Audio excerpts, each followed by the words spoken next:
today's video. Today I'm going to be explaining how to use rigid body. So let's get into it. First we're going to go and click X, delete everything. Then we're going to go add, shift A, you go to plane. S, scale it. Let's scale it right around. Okay, perfect. Now I'm just gonna go and just color it. You don't have to color it, but I'm just gonna color it orange. This is gonna be used in render. So let's just go green, light green. Then we're gonna go and add mesh torus R Y X X90 GZ shift E Z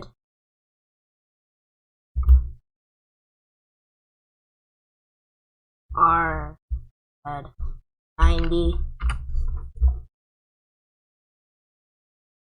shift D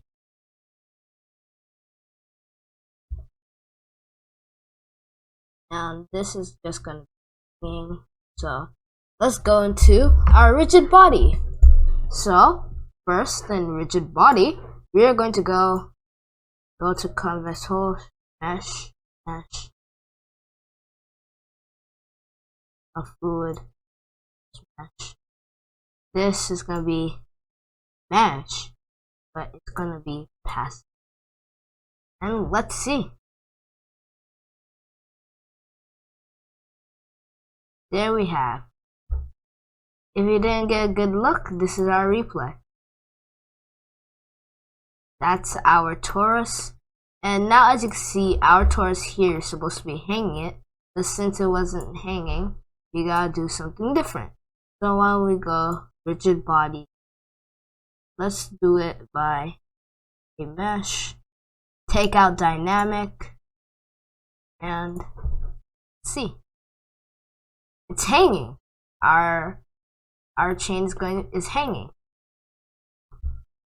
So now what I'm going to do is go to 0, rotate it, and then let's play it. It's just too bad that we don't have anything to swing it at. Well, let's make something to swing it.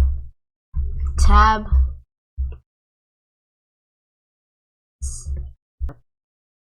Add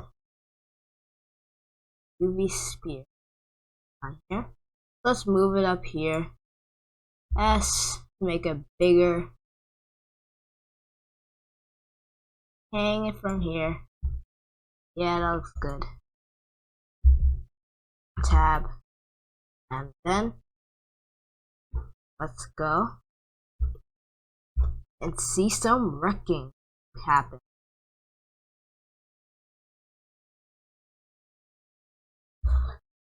And that looks pretty cool. Our ball is just hanging along with our chains, swinging, and that's how you use rigid body.